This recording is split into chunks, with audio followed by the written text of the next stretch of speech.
इन दोस्तों, तो हम लोग का चैप्टर 1 जो है वो कंप्लीट हो गया है। अब जैसे कि हम लोग का सीए में चैप्टर 1 एंड चैप्टर 2 दोनों आ रहा है, तो चैप्टर 2 में हम लोग का क्या है, लेज़र्स। और ये चैप्टर है ना पूरा थियोरेटिकल है, तो इसमें हो सकता है इसमें आप लोग का मेहनत ज़्यादा लगेगा, मेरा कम, क्योंकि इसमें बस थ्योरी, ज़्यादातर क्वेश्चन जो है थियोरेटिकल है। और कोशिश कीजिएगा कि जैसे कोई भी क्वेश्चन आए ना, तो इसका मेन है फिगर बनाना। अगर अच्छे से फिगर, क्योंकि इतना बड़ा बड़ा आंसर लिखने में थोड़ा दिक्कत होगा, तो अगर आप अच्छे से फिगर बना के थोड़ा सा कुछ कुछ लिख देंगे ना, तो टीचर वहाँ पे मार्क्स दे देगा। तो सीए में हम लोग का चैप्टर 2 से भी कुछ कुछ क्वेश्चन आएगा, तो चलिए एक बार देख लेते, फिर हम लोग प्रीवियस ईयर डिस्कस करेंगे जैसे हर बार हर चैप्टर में किए हैं। तो लेज़र क्या है? Light amplification bye stimulated emission of radiation. ठीक है, ये लेज़र का फुल फॉर्म हो गया। अब देखिए, laser is a device that emits coherent and focused light through a process of optical amplification based on the stimulated emission of electromagnetic radiation. In simple terms, it produces a narrow intense beam of light of a single colour और wavelength. हाँ, तो बोल रहे थे कि आप लोग है ना नोट्स को एक बार अच्छे से डाउनलोड करके एक बार खुद से देख लीजिएगा। ठीक है, जैसे कि जब सीए होगा तो उससे 1-2 दिन पहले नोट्स को अच्छे से डाउनलोड करके एक बार रीड कर लीजिएगा कि क्या है, क्योंकि अब थोड़ा सा मतलब जैसे कि कोई भी थ्योरेटिकल क्वेश्चन आया है चैप्टर 2 से, तो आप कोई भी क्वेश्चन आप थोड़ा सा भी बस थोड़ा सा एक बार रीड कर लेंगे ना, और वहाँ पे थोड़ा बहुत भी अच्छे से बस अच्छे से अच्छे हैंडराइटिंग से लिख देंगे ना, तो आपको मार्क्स मिल जाएगा। देखिए, लेज़र हो गया, हमारा डिफिनेशन हो गया लेज़र का। इसमें हमारा आता है वेरियस एप्लीकेशन आता है, फिर कंपोनेंट्स आता है, और भी बहुत कुछ आता है, जैसे कि कैरेक्टरिस्टिक्स हो गया, प्रिंसिपल हो गया। तो ये सब सारा पीआईक्यू में आया हुआ है, इसीलिए कर रहे हैं। जैसे कि वेरियस एप्लीकेशन ऑफ लेज़र क्या हो गया, देखिए 4 इसका वेरियस एप्लीकेशन हो जाएगा, जैसे कि laser in medicine, laser in industry, laser in military and laser in communication, laser in science and technology. तो एक बार आप लोग को भी रीड करके जाना है। आप लोग एक बार कॉपी में अच्छे से लिख लेंगे या फिर नोट्स डाउनलोड करके 2-3 बार रीड कर लेंगे ना, तो हो जाएगा। जैसे कि लेज़र इन मेडिसिन क्या है, destroy kidney stones, fibre optics, endoscope to detect ulcer. तो हो गया scope to detect ulcer in intestine, eye lens, curvature correction, remove tumour successfully. ठीक है, तो आप लोग वेरियस मान के चलिए एप्लीकेशन पूछा, तो आप लोग ये 5 टॉपिक याद रखें, laser in medicine, laser in industry, laser in military, laser in communication, laser in science and technology. उसके बाद यहाँ पे कुछ कुछ थोड़ा थोड़ा लिख देंगे, तो टीचर उतना देखता नहीं है सीए में, क्योंकि उसके पास उतना सारा कॉपी रहेगा, तो आपको मार्क्स दे देगा। जैसे कि लेज़र इन इंडस्ट्री हो गया, cut glasses and quartz, trimming the components of integrated circuits, ICs. ठीक है, photolithography. Laser in military, determine the distance to an object, lidars to accurately measure the distance of an object. हो गया। अब laser in communication क्या है, optical fibre communication to send information over large distances with low loss, under water communication networks, space communication, radars and satellites. Laser in science and technology क्या है, retrieve stored information from a CD, computer, printers, detecting earthquakes and under water nuclear blast. अब इसमें theoretical है, तो इसमें अब हम क्या ही कर सकते हैं। जैसे कि अब कैरेक्टरिस्टिक्स है लेज़र का, तो मेन 4 है, coherence, directionality, monochromatic, high intensity. तो कोहेरेंस क्या हो गया, जैसे देख लीजिए, ये मतलब अगर सेम है तो ये कोहेरेंट लाइट हो गया, और ये थोड़ा डिफरेंट है, देखिए अलग अलग दिख रहा है, तो ये हो गया इनकोहेरेंट। तो यहाँ पे कोहेरेंस में क्या है, in laser the wavelength of the laser light are in phase in space and time, light generated by laser is highly coherent, because of this coherence a large amount of power can be concentrated in a narrow space. ये हो गया coherence. अब coherence is of 2 types, ये transverse coherence हो गया, temporal longitudinal coherence हो गया, 2 type का हो गया। डायरेक्शनलिटी हो गया, एक बार देख लीजिए, ये लेज़र लाइट हो गया, ये ऑर्डिनरी लाइट हो गया।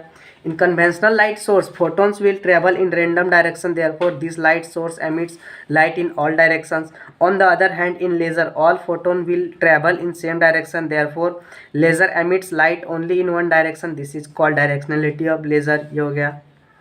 The width of a laser beam is extremely narrow, hence a laser beam can travel to long distance without spreading। हाँ, समझ सकते हैं, थोड़ा सा ये लेक्चर बोरिंग लग रहा है, बट अब हम लोग को सीए में मार्क्स तो लाना ही है ना, तो उसके लिए तो करना ही पड़ेगा। एक बार आप लोग बस देख लीजिए अच्छा से और फिर नोट्स डाउनलोड करके एक बार रीड कर लीजिएगा, ठीक है। और जैसे कि कुछ एक डेरिवेशन हो गया, जैसे कि देखिए ये तीनों इन तीनों का डेफिनेशन इम्पोर्टेंट है। और फिर ये आइंस्टाइन कोफिशिएंट, इसका ये सोच लीजिए कि ये सबसे चैप्टर 2 का सबसे इम्पोर्टेंट यही है। तो ये आप लोग अच्छे से करना। तो एक बार इधर देख लेते हैं, डायरेक्शनलिटी हो गया हमारा। एंड मोनोक्रोमेटिक देख लेते हैं। Monochromatic light means a light containing a single color or wavelength. In laser, all the emitted photon have the same energy, frequency or wavelength. Hence, the light waves of laser have single wavelength or color. Therefore, laser light cover a very narrow range of frequency or wavelengths. High intensity laser light is characterized by high intensity. The photons are concentrated in a small area, making laser capable of delivering a significant amount of energy to a target. Hence, laser light has greater intensity when compared to the ordinary light. ये हो गया हमारा, देखिए ये हो गया हमारा characteristics of laser. अब आते हैं interaction of external energy with atomic energy states. ये तीन है ना इम्पॉर्टेंट डेफिनेशन है, ठीक है। सिंपल सीए में पूछा है कि डिफाइन द टर्म दिस, तो इसका एक बार बोले थे ना आप लोग को, बस फिगर आप लोग है ना, अगर यहाँ पे चैप्टर 2 से कोई भी क्वेश्चन आया आप कुछ भी अगर फिगर बना के थोड़ा सा एक्सप्लेन कर देंगे ना, तो टीचर बस फिगर देख के आपको थोड़ा सा जो कुछ भी लिखे उसका मार्क्स मिल जाएगा। जैसे कि एब्जॉर्प्शन हो गया, ये स्पॉन्टेनियस एमिशन हो गया, ये स्टिमुलेटेड एमिशन हो गया। ये एक बार देख लीजिए, E2 हो गया आपका हायर एनर्जी स्टेट, E1 हो गया आपका लोअर एनर्जी स्टेट। तो एक बार देख लेते हैं एब्जॉर्प्शन क्या है। देखिए ये हो गया, यहाँ पे इलेक्ट्रॉन एब्जॉर्बिंग फोटोन एनर्जी, यहाँ पे फोटोन आया और देखिए यहाँ पे ये इलेक्ट्रॉन ऊपर चला गया, electron jump to excited state after absorbing photon energy. ये ड्यूरिंग एब्जॉर्प्शन था, ये आफ्टर एब्जॉर्प्शन है। क्या the process of absorbing energy from photon is called absorption of radiation. Number of photons falling from 1 से 2, probability of occurrence of absorption from state 1 to 2 is given by P1 to directly proportional to UV क्या energy density. And तो यहाँ पे proportionality हटाने के लिए एक B12 आया, इसको क्या बोलते हैं कांस्टेंट। तो यहाँ क्या होता है Einstein coefficient of absorption radiation, ये हो गया हमारा एब्जॉर्प्शन, ठीक है। अब आता है स्पॉन्टेनियस एमिशन क्या है। देखिए इलेक्ट्रॉन इन एक्साइटेड स्टेट हुआ और ये यहाँ पे फोटोन इधर चला गया, excited state releasing excited state electron releasing photon during transition higher to lower, ठीक है। ये हायर से लोअर आ रहा है। देखिए E2 minus E1 equal to H भी हो गया, तो delta E equal to h nu हो गया। If an electron is in the excited state E2, it can come down to lower energy state E1 by emitting a photon of energy h nu in random direction. This process is known as spontaneous emission. The probability of occurrence of a spontaneous emission from S1 to S2 is P21 equal to A21. ये important line है, इसको याद रखना, ठीक है। Where A21 is Einstein coefficient of spontaneous emission, ये हो गया। अब stimulated emission क्या होता है देख लेते हैं। देखिए ये तीनों मेन टॉपिक था, इसको याद रखना था, ठीक है। इधर क्या absorption, spontaneous emission, stimulated emission, इसका फिगर देख लिए।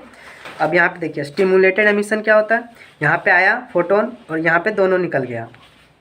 According to Einstein a photon can be use to trigger an excited electron. In this process 2 photons will be emitted in the same direction. ये 2 photons से emit हो रहा है। This process is known as stimulated emission, हो गया। अब देखिए the probability of occurrence of stimulated emission from S2 to S1 क्या है, P21 directly proportional to UV। P21 यहाँ पे इक्वल टू ये हटा तो इक्वल टू B21 आ गया UV।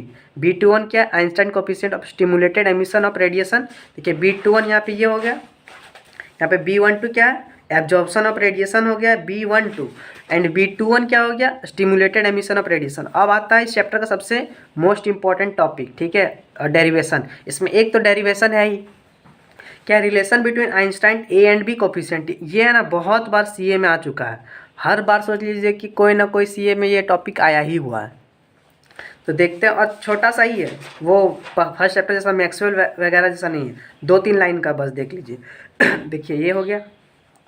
देखिए फर्स्ट क्या है probability of occurrence of absorption radiation. यहाँ पे हम लोग यहाँ पे देखिए ये P12 equal to B12 UV था, बस यहाँ पे दोनों तरफ N1 मल्टीप्लाई कर दिए तो क्या हो गया N1 P12 equal to N1 B12 UV, इसको मान लिया इक्वेशन 1। अब सेकंड में क्या था probability of occurrence of spontaneous emission of radiation. N2P21 equal to N2A21 plus B21 UB, ये हो गया सेकेंड। अब probability of occurrence of stimulated emission of radiation क्या हो जाएगा, N2P21 equal to N2B21 UB, देखिए यहाँ से आ गया। अब according to total emission probability, क्या, according to total emission probability N1B12 UB equal to N2A2 plus B21 UB, ये हो गया। अब देखिए इसको ना ब्रेक कर दिया, N2 को दोनों पे कर दिया, तो ये इस पे एक बार मल्टीप्लाई होगा, फिर एक बार इस पे होगा, और ये वाला टर्म को इधर ले आए, तो देखिए यहाँ से ये वाला टर्म इधर आ गया, तो देखिए यू भी दोनों से कॉमन हो गया, तो यहाँ से N1B1 कॉमन आ गया, और ये इधर आया तो माइनस हो जाएगा, तो N2 यहाँ N2B1 आ गया, इक्वल टू इधर वाला क्या बचा, N2A21 बचा। अब ये होल को हम लोग नीचे ले जाएंगे, ठीक है, तो यू भी क्या हो जाएगा, N2A1 बाई ये पूरा नीचे आ गया, क्या, N1B12 माइनस N2B21। अब dividing numerator and denominator by N2B21, इसको हम लोग N2B21 से डिवाइड मल्टीप्लाई करेंगे, डिवाइड करेंगे, तो देखिए A21 है, देखिए इसको N2 से डिवाइड करेंगे तो N2 कैंसिल हो जाएगा, तो यहाँ पे A21 बाई ऊपर वाला में B21 बचा। अब यहाँ पे देखिए, यहाँ पे N1 था तो N1 बाई N2 आ गया यहाँ से, और B12 और B21 यहाँ आ गया, और देखिए ये माइनस यहाँ देखिए सेम है, तो यहाँ पे -1 आ गया, ठीक है। अब अकॉर्डिंग टू आइंस्टीन, अब आइंस्टीन के अकॉर्डिंग क्या है, B12 इक्वल टू B21, तो यहाँ पे देखिए ये दोनों सेम है तो कैंसिल कर देंगे, तो यहाँ पे 1 हो गया, तो यू भी क्या आ गया, A21 by B21 N1 minus N2 minus 1, ठीक है, ये हो गया इक्वेशन 5। अब देखिए अकॉर्डिंग टू बोल्ट्जमान लॉ क्या है, N1 by N2 equal to e to the power minus E1, यहाँ पे देखिए n जो है ना डायरेक्टली प्रोपोर्शनल होता है e to the power minus K by E by के टी, तो N1 बाई N2 क्या हो जाएगा, e to the power minus E1 by के टी, और फिर इस N2 के लिए माइनस E2 बाई के टी, तो ई को ऊपर ले गए तो ई क्या आ जाएगा, यहाँ देखिए माइनस E2 था, माइनस और एक आ जाएगा, तो E2 माइनस E1 बाई के टी हो गया, तो देखिए E2 माइनस E1 क्या होता है, एच न्यू, तो ई इसके जगह पे एच न्यू हम लोग पुट कर दिए, equal to h nu by के टी हो गया। अब देखिए फ्रॉम इक्वेशन 5, ये था इक्वेशन 5, N1 बाई N2 की जगह हम लोग ये पुट कर दिए, तो A21 बाई B21, यहाँ पे N1 बाई N2 की जगह पे ई एच न्यू बाई के टी माइनस 1, यहाँ से ये आ गया।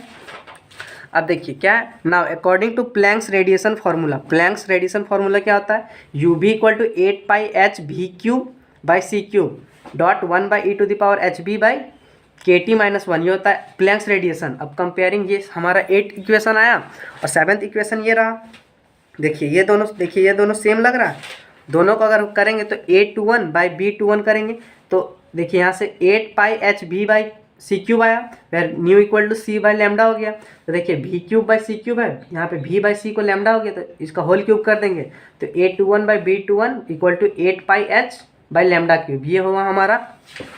अगर आइंस्टीन का कोफिशिएंट प्रूव करने बोलेगा ए और बी में, तो देखिए A21 by B21 equal to क्या हो जाएगा, 8 pi h by lambda cube, ये हो गया हमारा प्रूफ, ठीक है। अब हमारा थोड़ा सा थ्योरी पार्ट कवर हो गया, तो अब हम लोग प्रीवियस ईयर से स्टार्ट करते कि देखते कि किस टाइप का क्वेश्चन आया हुआ है, तो उसके अकॉर्डिंग हम लोग चलेंगे, क्योंकि इतना थ्योरी इस चैप्टर में तो अब कैसे क्या होगा, तो इससे अच्छा कि अब PYQ से हम लोग चलते, जैसा क्वेश्चन आया वैसे हम लोग पढ़ेंगे। तो देखिए क्वेश्चन क्या है, what is the principle of laser, discuss how gas laser is different from solid state laser. तो प्रिंसिपल ऑफ लेज़र हम लोग कर चुके हैं, ठीक है। अब हम लोग सेकंड पार्ट देखते हैं क्या, गैस लेज़र और सॉलिड स्टेट लेज़र। तो देखिए गैस लेज़र हो गया, ये सॉलिड स्टेट लेज़र हो गया, इसको हमको बोल रहा है क्या, डिफरेंट कैसे है, तो मीडियम, ठीक है, मीडियम है, तो मीडियम में क्या, देखिए इसका मीडियम क्या, in gas laser the lasing medium is typically a gas और a mixture of gases, common gases used include helium, neon, carbon dioxide and argon, ठीक है। इसका मीडियम, बस इसको ना एक बार आप अच्छे से रीड कीजिए, एक बार नोट्स डाउनलोड करके 2-3 बार रीड कीजिए, आपको उतना भी टफ नहीं लगेगा, टफ है नहीं, बस थोड़ा सा रीड करना है आप लोग को। इसमें क्या, it uses a solid medium such as crystal और glass as the lasing material, common material क्या है, रूबी हो गया, एनडी यग हो गया। अब एक्साइटेशन क्या है इसमें, gas laser are often excited by external energy source such as electrical discharge और ऑप्टिकल पंपिंग। इसमें क्या, it is excited by external energy sources such as flash lamp और डायोड लेज़र। इसका एग्जांपल क्या हो गया, helium neon, HeNe, CO2 laser, argon laser. इसका example क्या हो गया, Nd YAG laser, ruby laser, diode pumped solid state laser. इसका एप्लीकेशन कहाँ कहाँ होता है? Gas laser are used in scientific researches, medical procedure and industrial process, ठीक है। इसका क्या है? Solid state laser works in the field like material processing, laser cutting, laser marking and medical applications. ये हो गया हमारा। अब देखिए नेक्स्ट, ये हमारा क्वेश्चन कंप्लीट हो गया। अब देखिए सिंपल है, इसी तरह सारा क्वेश्चन थियोरेटिकल ही है। अब क्वेश्चन नंबर 5 में क्या बोल रहा है? Define the following term a population inversion, active medium and stimulated emission, ठीक है। तो देखिए पॉपुलेशन इन्वर्जन क्या है? It refers to the condition in which, आप इसको एक बार अच्छे से रीड कर लो और फिर आप खुद से बना के लिखना, ठीक है। क्या? It refers to the condition in which the majority of the particle in a system are at higher energy state than the lower energy state. It is a crucial requirement for achieving stimulated emission and consequently the application of light. This inversion of population between energy level is achieved by various mechanisms such as optical pumping and electrical excitation. ठीक है, देखिए इसमें simple definition पूछा है, define करो ये तीनों, तो इसका तो ऐसे ही होगा ना। एंड एक्टिव मीडियम क्या हो गया? इट इज अ सब्सटेंस और material within a laser system that is capable of supporting population inversion and facilitating stimulated emission. In laser, the active medium is responsible for amplifying light. The active medium can be gas, liquid or solid depending on the type of laser. Different type of laser are use different active media including its wavelength and efficiency. Third में क्या हो रहा है? Stimulated emission. तो हम लोग stimulated emission कर चुके हैं। देखिए स्टिमुलेटेड, देखिए यहाँ पे स्टिमुलेटेड एमिशन बोले, ये तीनों है ना, ये तीनों बहुत इंपॉर्टेंट है। ये तीनों हो गया और फिर ये तीनों हो गया। उसके बाद ये Einstein coefficient A and B, ठीक है। ये क्वेश्चन हम लोग का कंप्लीट हो गया। अब देखिए नेक्स्ट क्वेश्चन क्या बोल रहा है? Question number 3, discuss the construction and working of ND यंग laser with suitable energy level diagram. तो ये सब क्वेश्चन थोड़ा सा लॉन्ग पड़ेगा, ठीक है। तो ये सबको एक बार अच्छे से देखना। क्या बताएं, ये सब क्वेश्चन आपको फिगर याद रखना है और एक बार इसको रीड करना अच्छे से, ठीक है। आप लोग को रीड करना अच्छे से, फिगर एक बार आप लोग फिगर है ना स्टार्टिंग में ही बनाएंगे और कंस्ट्रक्शन में आप लोग एक बार रीड कर लीजिए। उसके बाद अपने अकॉर्डिंग जैसा आपको लगे कि आप जैसा लिख पाए वैसे आपको लिखना है। देखिए एनडीएग लेज़र क्या होता है? 4 लेवल लेज़र होता है। ये सब पॉइंट आप लिखेंगे ना तो थोड़ा वहाँ पेज कॉपी थोड़ा अट्रैक्शन लगेगा, तो थोड़ा मार्क्स मिलने का चांस ज़्यादा है। और क्या है? एनडीएग लेज़र हम लोग देखें सॉलिड स्टेट लेज़र है। तो इसका कंस्ट्रक्शन देखते हैं। ये फिगर देख लीजिए एक बार। ये इलेक्ट्रिकल सिलेंड्रिकल रिफ्लेक्टर है, ये फुल्ली चार्ज है, ये लेज़र आउटपुट है, ये पार्सली रिफ्लेक्टेड, ये M2 M1 ये लेज़र रॉड हो गया। देखिए कंस्ट्रक्शन क्या है? The rod Y3Al5O12 is doped with 1% neodymium ions and Y3+ ion replaced by Nd3+ ion. The maximum length of rod is 10 centimetre, ये जो रॉड का लेंथ है, एंड डायमीटर इज 6 से लेकर 9 सेंटीमीटर। एक्टिव मीडियम क्या है? Nd3+ ion act as an active medium और active centres, YAG is just host. Pumping source is xenon flash lamp और krypton flash lamp which excites Nd3+ ion to upper level. Optical resonator क्या हो गया? The end of the YAG rod are published and silvered so as act as optical resonator, ठीक है। ये हो गया हमारा कंस्ट्रक्शन। अब वर्किंग प्रिंसिपल देख लीजिए। ये हो गया, देखिए ऑप्टिकल पंपिंग हो गया और ये हो गया रेडिएशन लेस ट्रांसफ़र। ये हो गया फास्ट, देखिए fast radiation less transfer, fast radiation less transfer. ये E4 E3 ये E2 ये 4 लेवल था। वेवलेंथ रेंज कहाँ से कहाँ हो गया? 500 to 800 nanometre excites the Nd3+ ion.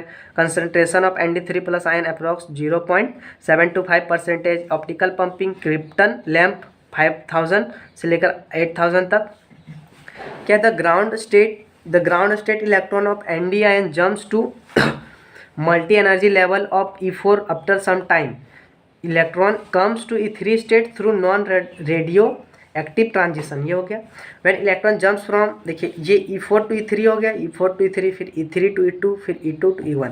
When electron jumps from E3 state to E2 there will be emission of wavelength 1.06 micro and this wavelength fall in infrared region. ये micrometre हो गया, ठीक है। Electron jumps from E2 state to E1 state by spontaneous emission. देखिए बताया था spontaneous emission. This is a continuous working mode laser, CW mode laser, ठीक है। क्या हो गया? देखिए ये हम बताए थे कि इसका हो गया, एक बार फिगर इंपॉर्टेंट है एंड आप लोग को एक बार कंस्ट्रक्शन को रीड करना है 2-3 बार, एक बार तो आप लोग को लिखना तो पड़ेगा, एक बार आप लोग लिख लीजिए अच्छे से। और फिर ये हो गया वर्किंग प्रिंसिपल। तो ये क्वेश्चन हम लोग कंप्लीट हो गया। तो इसी सारा थ्योरेटिकल इसी टाइप का क्वेश्चन आप लोग को फिगर एक बार अच्छे से बनाना, एक बार आप लोग रीड कर लीजिए, एक बार लिख लीजिए, एक बार रीड कर लीजिए और 2-3 बार और रीड कर लीजिए, तो आप लोग का क्वेश्चन हो जाएगा। जैसे कि क्या, what is the principle of holography, explain the process of recording and construction reconstruction with suitable block diagram. ठीक है, देखिए होलोग्राफी है, तो होलोग्राफी क्या होता है, कंप्लीट इमेज। होलोस मतलब होल, ग्राफो मतलब टू राइट। ठीक है, देखिए होलोग्राफी क्या हो गया, it is based on principle that when object wave और the reflected wave from any object and the reference wave interface then it records the complete details of the object in 3D। ये हो गया, देखिए recording of hologram हो गया।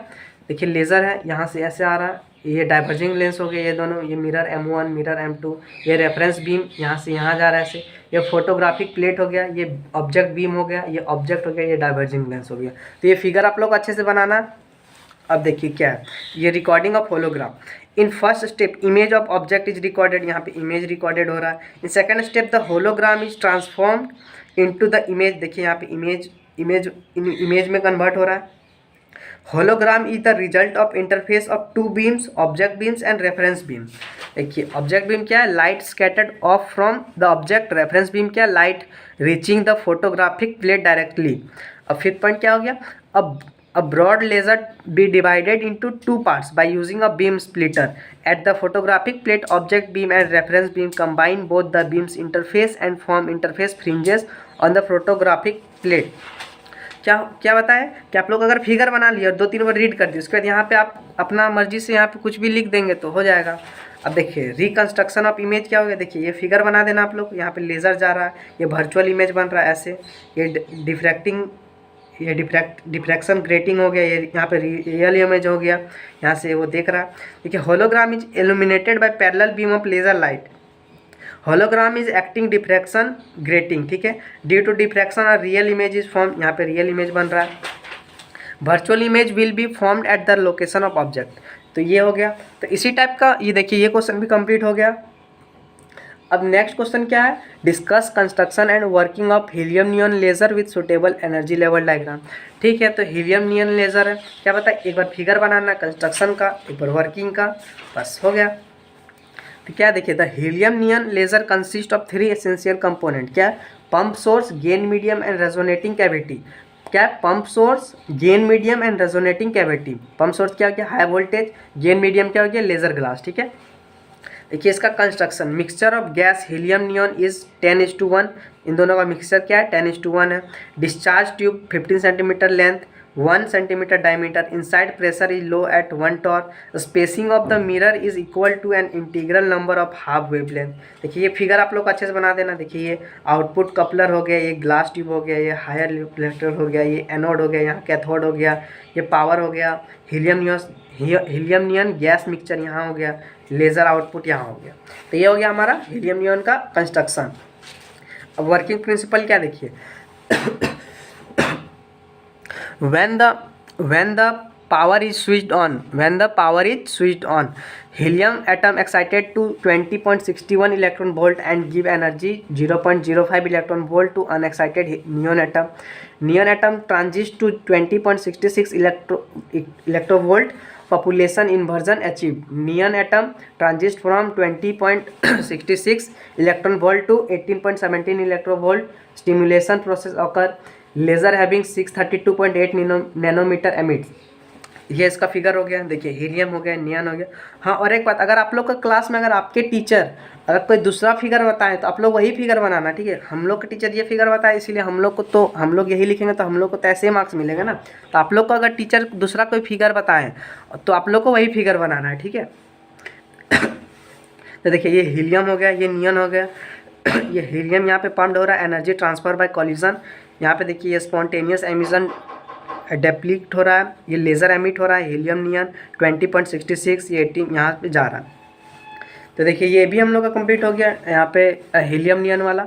तो हम लोग देखिए बोले थे कुछ हम लोग थ्योरी पहले कवर किए, कुछ थ्योरी हम लोग PYQ के साथ कवर किए। तो हम लोग का PYQ भी ऐसे कवर हो जा रहा है, थ्योरी भी कवर हो जा रहा है। और अगर डायरेक्ट थ्योरी पढ़ते तो फिर उसमें बोरिंग लेक्चर हो जाता।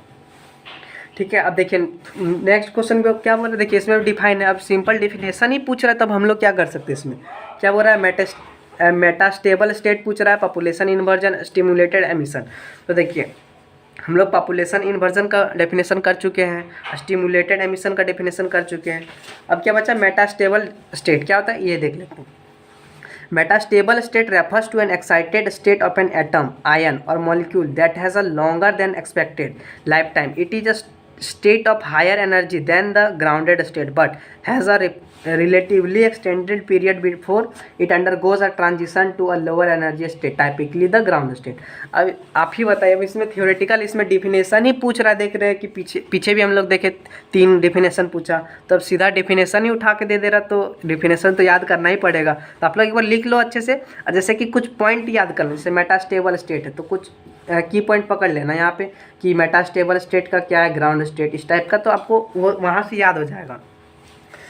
ठीक है, तो ये हमारा ये भी कंप्लीट हो गया। अब देखिए क्या बोल रहा है, नेक्स्ट पूछ रहा है 1 का डी पे कि distinguish between spontaneous emission and stimulated emission of radiation. ये हम लोग कर चुके, बट इसका डेफिनेशन एक बार देख लीजिए डिफरेंसेस का। स्पॉन्टेनियस ये हो गया, स्टिमुलेटेड ये हो गया। ये नॉट कंट्रोलेबल फ्रॉम आउटसाइड, इसको बाहर से कंट्रोल नहीं कर सकते। ये कंट्रोलेबल फ्रॉम आउटसाइड, इसको कर सकते। Light is not monochromatic and incoherent, इस पर लाइट जो है मोनोक्रोमेटिक नहीं होता है, इनकोहेरेंट होता है। इसमें लाइट कोहेरेंट होता है, मोनोक्रोमेटिक होता है। Light has no preferred direction, इसमें लाइट का कोई डायरेक्शन नहीं होता। लाइट इज यूनिडायरेक्शन में होता है। इसमें क्या, emitted photon during the process of spontaneous emission have different direction of propagation है। इसमें क्या, the incident photon and emitted photon propagate in the same direction, ये हो गया। देख लिए, तो इसमें भी अब सारा थ्योरेटिकल ही तो करना पड़ेगा, फिर वही बात हो गया। देखिए ई पे क्या पूछ रहा है, what is pumping process, give 1 example of 4 level laser. तो 4 लेवल लेज़र हम लोग किए, एनडी हो गया और भी बहुत सारा था। इसको क्या बोलते हैं, neodymium, dope, yttrium, aluminium, garnet. ये कोई पूछेगा नहीं, बस आप लोग ऐसे एनडी याद रखिएगा 4 लेवल में। तो पंपिंग प्रोसेस क्या हो गया, pumping process refer to the method use to supply energy to the active medium of a laser system, promoting the transition of an atom, ions और molecules to higher energy levels. देखिए इसमें भी simple, अच्छा सारा अभी हम लोग PYQ देख रहे हैं, तो देख रहे हैं सारा PYQ में इतना थ्योरेटिकल ही, तो सारा हम लोग को थ्योरेटिकली करना पड़ेगा। तो इसीलिए हम लोग PYQ से प्रैक्टिस कर रहे हैं, ताकि वो स्टार्टिंग में कुछ थ्योरी देख लिए। अगर इसी तरह आप लोग को पहले थ्योरी बता देते कि रूबी लेजर क्या होता है, होलोग्राम क्या होता है, तो आपको अच्छा नहीं लगता, समझ में भी नहीं आता, बोरिंग भी लगता। तो हम लोग यहाँ पे क्वेश्चन के साथ देख रहे हैं तो समझ में आ रहा, हाँ ऐसा क्वेश्चन आया हुआ है, तो हम लोग को तो ऐसा क्वेश्चन करना पड़ेगा ना। अब देख सकते हैं जैसे कि क्वेश्चन नंबर 6 में पूरा define stimulated emission and the derive Einstein relation between A21 and B21। तो हम लोग स्टिमुलेटेड एमिशन का डेफिनेशन देख लिए, क्या है क्या नहीं। एंड आइंस्टाइन बोले तो आइंस्टाइन का रिलेशन आएगा ही, बहुत आइंस्टाइन इंपॉर्टेंट था ही। देखिए यहाँ पे हम लोग आइंस्टाइन का डेरिवेशन किया है, रिलेशन बिटवीन आइंस्टाइन। देखिए क्वेश्चन में क्या बोल रहा है, A21 एंड B21, तो A एंड B का किया। देखिए हम लोग का यहाँ आया रिजल्ट, A21 एंड B21 का क्या आया, 8 पाई H पाई लैम्डा क्यूब आया ना, तो इसका आंसर ये हो जाएगा। तो देखिए ये हमारा कंप्लीट हो गया क्वेश्चन नंबर 6। तो आप लोग एक बार नोट्स डाउनलोड करके वहाँ से पीछे से देख के आप लोग कर लेना, ठीक है, क्योंकि फिर क्वेश्चन आएगा नहीं बनेगा तो फिर अच्छा भी नहीं लगेगा ना। एंड देखिए फिर नेक्स्ट में क्या बोल रहा है, define laser, what are the various application of laser. तो हम लोग ये भी कर लिए। देखिए लेज़र हम लोग किया ना, लेज़र क्या है ये डेफिनेशन आप लोग को बताना है। जैसे laser is a device that emits coherent and focus light through process of optical amplification based on the stimulated emission of electromagnetic radiation. इसका डेफिनेशन भी ये भी लिख दीजिएगा। क्या लेज़र क्या, light amplification by stimulated emission of radiation. In simple terms it produces a narrow intense beam of light of a single colour और wavelength. ये हो गया। अब क्या बोल रहा है, what are the various application of laser. देखिए लेज़र अब डिपेंड करता है कि क्वेश्चन कितने मार्क्स का आ रहा है। अगर क्वेश्चन अगर आपका जैसे 5 मार्क्स में आया, जैसे डिफाइन लेज़र और वेरियस एप्लीकेशन, तो ये आप इसका 2 मार्क्स हो गया। आप यहाँ पे जैसे 5 है, तो या तो आप इसको 5 ये लेज़र इन मेडिसिन ये सिंपल पॉइंट्स में लिख दीजिए 5, या फिर कोई 3 लिख के थोड़ा सा डिफाइन कर दीजिए। आप ये टोटली आप पे डिपेंड करता है। अगर आप लोग चाहते हैं कि नहीं हम बस लिखे laser in medicine, laser in industry, laser in military, laser in communication, laser in science and technology, तो भी आपको 3 मार्क्स मिलेगा इसमें। लेकिन आप सोचें कि 5 नहीं लिख के आप कोई 3 लिखे, तो लेज़र इन मेडिसिन लिख के इसको थोड़ा डिफाइन कर दीजिए, इसको थोड़ा डिफाइन, तो हो जाएगा। तो इसमें देख लिया हम लोग सारा PYQ कंप्लीट कर चुके हैं। एक आध दो कोई छूटा है तो उसको वो भी हो जाएगा, वो भी इसी टाइप का। तो इसमें सारा थ्योरेटिकल ही था। तो आप लोग अब चैप्टर 2 कंप्लीट हो गया, तो आप लोग चैप्टर 1 एक बार अच्छे से रिवाइज कर लीजिए, क्योंकि चैप्टर देखिए CA1 में चैप्टर 1 सारा, जैसे मैथ में भी देखिए CA1 जो हमारा आया उसमें चैप्टर 1 ही इंपॉर्टेंट था। इसमें भी मैक्सिमम क्वेश्चन तो चैप्टर 1 से ही आएगा। हम लोग के सर बोले कि हम लोग का कम से कम 80% चैप्टर 1 से आएगा और चैप्टर 2 से 20%। तो आप लोग को मेन फोकस चैप्टर 1 पे करना है, क्योंकि चैप्टर 1 पे थोड़ा क्वेश्चन टाइप का है, तो वो आप सॉल्व करेंगे तो बनेगा। और इसमें आपको याद रखना पड़ेगा, उसमें आपको सॉल्व करते जाएंगे बनते जाएगा, और इसमें आप लोग को याद करना पड़ेगा। जैसे लेकिन ये चैप्टर 2 में ये कर लीजिएगा, relation between Einstein coefficient A and B, क्योंकि ये हो जाएगा 2-3 लाइन का प्रोबेबिलिटी हो गया, एब्जॉर्प्शन वाला एक हो गया, एमिशन और स्पॉन्टेनियस वाला, और एक स्टिमुल, बस इसको मर्ज करके एक बार लिख देना। ठीक है, तो आप लोग अच्छे से आप पढ़िए। Thank you. तो मिलते हैं नेक्स्ट लेक्चर।